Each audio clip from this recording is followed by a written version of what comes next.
Sometimes big things come in small packages, and this game right here exemplifies that. Let's take a look at the flow of history.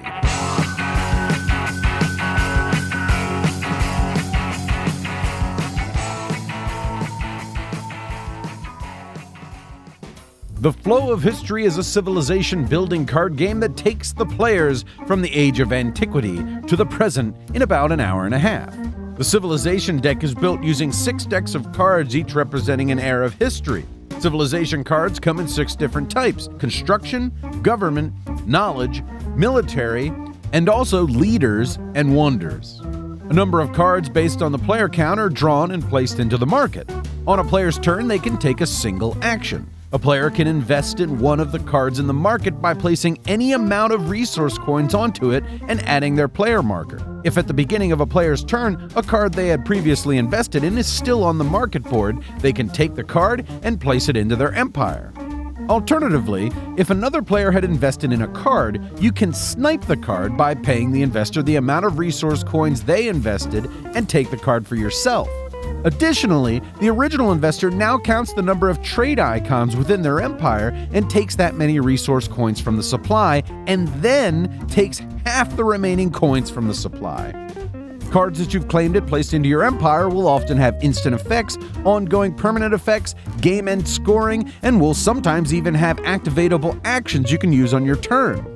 Many will also have attack effects. When you attack an opponent, you count your military icons and compare it to the opponent's military and defense icons. If defeated, the opponent will suffer the negative effects on the attack card. As the game progresses, you'll stack cards of the same type, and only the top card's effect will be active. But the icons that they provide will continue to be active for the remainder of the game. Now, lots of these civilization cards that you collect will have culture icons or culture generation effects on them. When the future card is drawn and placed into the market, the game is going to end, and the player with the most culture is the most glorious and powerful empire in the history of the world. So I said in the opening that this is a big game in a small package, and it really, really is. I mean, this game takes about an hour and a half to play, and there really is a serious amount of depth in this game. And it's not just with the game mechanics, but in the interactions you have with the other players. Now, I'll just start right off and say that I was not sure if I would care about the game at all, because as much as I like civilization games, there's plenty of card-based civilization games out there through the ages, nations, all sorts of different games. So this one really had to have something different to make it stand out, and it absolutely does. And it is in the investment and sniping actions. That's what makes this game great. Now, you have one action on your turn, one single action. So you can invest in a card. You might want that card.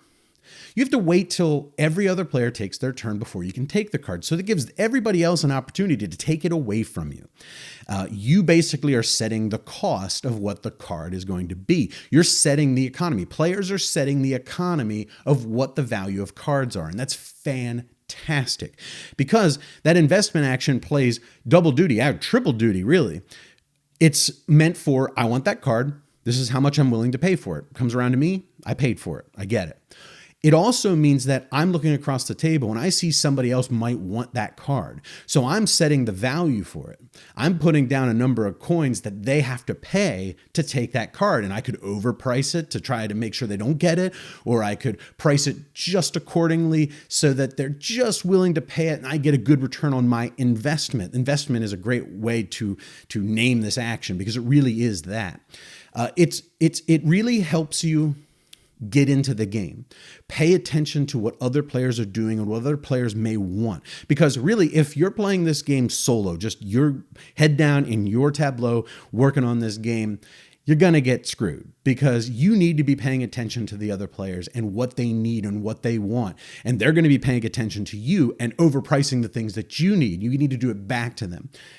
That mechanic is absolutely fantastic. And it also drives the economy of the resources. You need resources, so you're trying to invest in cards so that you get a return on your investment so that you can buy the cards you actually want.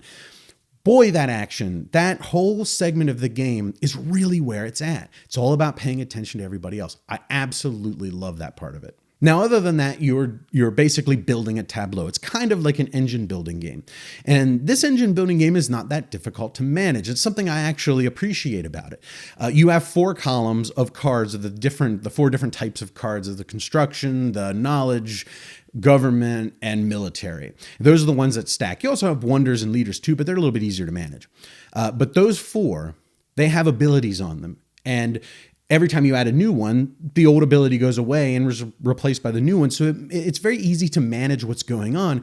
And really, you're trying to build a tableau of those icons, because all those different icons, the production icons, the trade icons, the harvest icons, the culture icons, all of them, military and defense, all of those really beef up all those other actions and really are how you're trying to sort of coordinate your actions and coordinate the efficiency of how you're making points essentially at the end of the game. So that's the complicated part. The abilities themselves are not hard, and it's not hard to see what everybody else is doing. It makes it very easy to look across the table and see, oh, he's going military. Oh, he's going harvest. You can always tell what people are doing. Even if you don't know the exact mechanics, you got a really good idea of what cards out there they're going to want in a quick glance. And I appreciate that about this game. It keeps the action moving. There's not a lot of analysis paralysis. Oh, I had to get up. I got to go over and look at Tony's tableau and see what he's doing and read all of his cards so I know what he's going to do. I really like how snappy the game moves. So honestly, the depth of this game is great. The thematics are great. I love the communism card. There's a communism government card in there. And at a certain point, when that card gets purchased, everybody takes all the resources, putting them in the middle, and they get split evenly with everybody. Now, granted, there's a whole lot more to communism than just that, but it makes you feel, it's the stereotype of communism, the stereotype of Gandhi. He's not allowed to war with anybody and no one can go to war with him. So, thematically, all the cards feel really good with what they do. It feels good to build the wonders and build a set of wonders. It feels good to build an engine and see it reap the benefit. It feels good to get a return on your investment with all those investment actions. This game, great. I love it. Now, this version is the deluxeified version. TMG always does that, has the metal coins and stuff. I think the other ones are wood.